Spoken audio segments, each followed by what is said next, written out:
मुख्तलिफ केसेस में हिफाजती जमानत हासिल करने लाए PTI chairman Imran Khan Lahore high court में पेश। इमरान खान सख्त सिक्योरिटी में पहरे में जस्टिस तारिक सलीम जी अदालत में पहुतो। जस्टिस तारिक सलीम रिमार्क सिन्हा त ॿीहर हिफाजती ज़मानत जो कानून किथे मौजूद आहे। बहितर हूंदो त अवां इस्लामाबाद हाई कोर्ट में ज़मानत लाइ दरख़्वास्त दाख़िल करायो। ॿुधणी दौरान इमरान खान रोस्तम ते अची ज़मानत मंज़ूर करण जी इस्तदाब कई। इस्लामाबाद जी अदालत औरत जज खे धमकियूं ॾियण वारे केस में इमरान खान जा ज़मानत न थियण जोगा वारंट ज़मानत थियण जोगनि वारंटनि में तब्दील करे छॾिया। अदालत इमरान खान खे 29 मार्च ते गिरफ़्तार करे पेश करण लाइ ज़मानत न थियण जोगा वारंट जारी कया हुआ।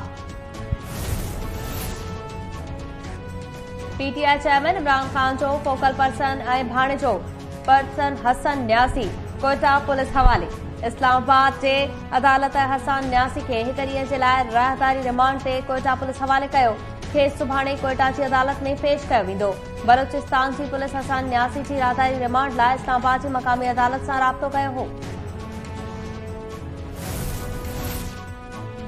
पंजाब ऐं केपी में मुक़रर वक़्त ते चूंडूं कराइण लाइ सुप्रीम कोर्ट में दरख़्वास्त दाख़िल।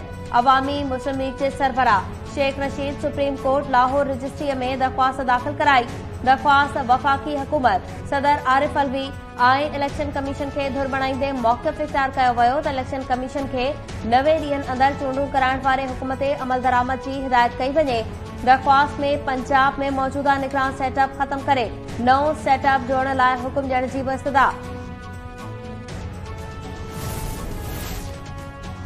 चूंडुनि बाबति का बि ज़मानत नथा ॾेई सघूं। फ़िलहाल इतफ़ाक़ थियो आहे त अक्टूबर खां पहिरीं चूंडूं मुमकिन नाहिनि। इस्लामाबाद में आलमी मीडिया सां ॻाल्हाईंदे दिफ़ा वारे वज़ीर ख्वाजा आसिफ चयो त चूंडुनि लाइ फंड्स ऐं सिक्योरिटी जी ज़रूरत पवंदी जेका मौजूद आहे। परॾेही ऐं ॾेही ख़तरनि खे मुंहुं ॾेई रहिया आहियूं। पोलिंग स्टेशन ते फ़ौज जी मुक़ररी बि मुश्किल आहे। इमरान खान पैदा कयल मुश्किलातुनि खे हल करण जी कोशिश करे रहिया आहियूं। इमरान अदालतुनि में पेश थियण लाइ तयार नाहे। तलबीअ ते जथा वठी अदालत पहुची वञे थो। इमरान ऐं संदसि साथी अदालती निज़ाम जी तौहीन करे रहिया आहिनि। मुल्की मुफ़ाद ख़ातिर इमरान खान सां ॻाल्हियुनि लाइ तयार आहियूं। IMF पाकिस्तान पारां कयल सख़्त फ़ैसलनि मां बि मुतमइन न थियो। पाकिस्तान खे दोस्त मुल्कनि खां मिलियल माली ख़ातिरनि खां आगाह करण जो शर्त रखी छॾियो। IMF चयो त पाकिस्तान जे दोस्त मुल्कनि जी मदद नई मालियाती जाइज़े जे कामयाबीअ लाइ अहम हूंदी। मालियाती ख़ातिरनि बाद ई अॻियों क़दम खणी सघंदासीं।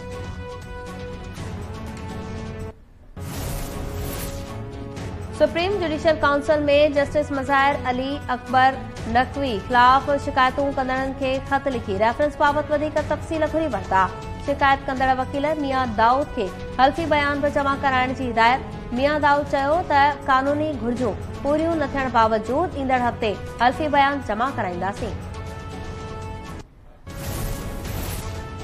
ऐवान सदर में फ़ौजी ऑफिसर्स ऐं जवाननि खे एज़ाज़ ॾियण वारी तक़रीर। सदर आरिफ अलवी हथियारबंद फ़ौज जे ऑफिसर्स ऐं जवाननि खे एज़ाज़नि सां नवाज़ियो।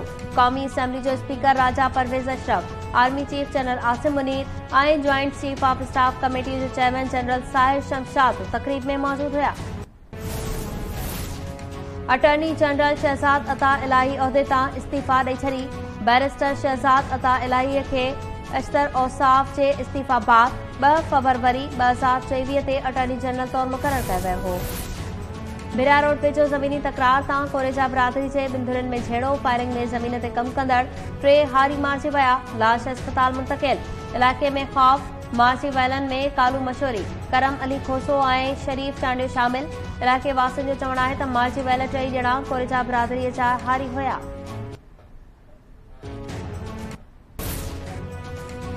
कराची पुलिस जा एहलकार माण्हुनि खे भुङ लाइ अगवा करण लॻा। AVCC जो नॉर्थ नाज़िमाबाद थाणे ते छापो। भुङ लाइ अगवा कयल 3 शहरी बाज़ियाब। भुङ जी रक़म जा 4 लख बि हथ। बरतरफ़ थियल 2 पुलिस एहलकारनि समेत 5 ॾोहारी गिरफ़्तार। AVCC मूजिबि गिरफ़्तार जवाबदारनि शहरी असमत, शोएब ऐं सलीम खे अगवा करे थाणे अंदरि रखियो। बरतरफ़ एहलकारनि नॉर्थ नाज़िमाबाद ऐं हैदरी थाणे जे SHOs जी सरपरस्तीअ में शहरनि खे अगवा कयो। बलोचिस्तान जे मुख़्तलिफ़ इलाइक़नि में गड़े सां बरसात। डेरा अलायार समेत केतिरनि ई शहरनि में पाणी पीची वियो। डेरा अलायार शहर जा रस्ता, घिटियूं ऐं पाड़ा तलाउ जो मंज़र पेश करण लॻा। शहर के मुख़्तलिफ़ पाड़नि में गोरे जेॾो पानी भी ठहियल। आम शहरी ऐं वापारी मुश्किलातुनि जो शिकार। भारतीय parliament opposition leader Rahul Gandhi के नाअहल करार ॾेई छॾियो। परॾेही मीडिया मूजिब भारतीय अदालत पारां इज़त खे छीहो रसाइण वारे केस में ॾोही करार ॾियण बाद राहुल गांधी के नाअहल करार ॾिनो वियो। लोकसभा सेक्रेटेरिएट पारां नाअहलीअ जो नोटिफिकेशन बि जारी। पाकिस्तान ऐं अफगानिस्तान विच में T20 सीरीज़ जी पहिरीं मैच शारजाह में रात 9 वॻे खेॾी वेंदी।